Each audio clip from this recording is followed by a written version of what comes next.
Ihain na ng National Bureau of Investigation ng subpoena kay VP Sara Duterte para ipaliwanag niya ang kanyang mga naging pagbabanta sa buhay ni Pangulong Bongbong Marcos Jr. Pero ang bise, iginigiit, hindi naman raw ito maituturing na death threat. Pag pinipilit mo siya na active threat siya, isipin ninyo ang buong mundo na nanonood. Ganito ba ang kapasidad ng mga Pilipino na mag-isip? Wala raw aktibong banta sa buhay ni Pangulong Ferdinand Bongbong Marcos Jr. ayon kay Vice President Sara Duterte.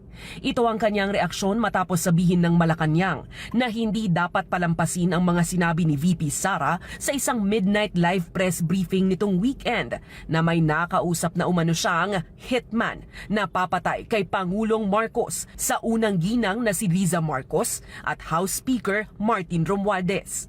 Pero paliwanag ni VP Sara, yan ay sa kondisyong kapag may pumatay sa kanya. Common sense should be enough for us to understand and accept that the supposed conditional act of revenge does not constitute to an active threat. This is a plan without a flesh. Ngayong araw, inihain na ng National Bureau of Investigation sa Office of the Vice President ang subpoena kay Duterte na nagbibigay sa kanya ng hanggang Biyernes, November 29 para magpaliwanag sa kanyang mga pahayag. Una nang sinabi ng Department of Justice na posibleng maharap ang bise sa reklamong grave threats, libel at defamation. Ang purpose po ng subpoena is to shed light doon sa mga utterances ng Vice President.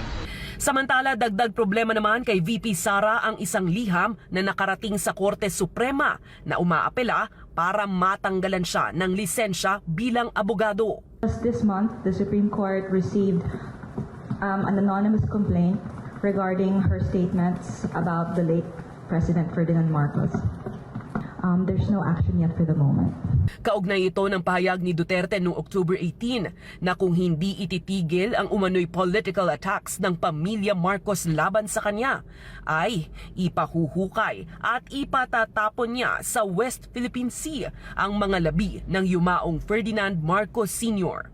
Sa ngayon, naghigpit na ng seguridad ang Malacanang kasunod ng mga naging pahayag ni VP Sara na itinuturing nilang issue ng pambansang seguridad.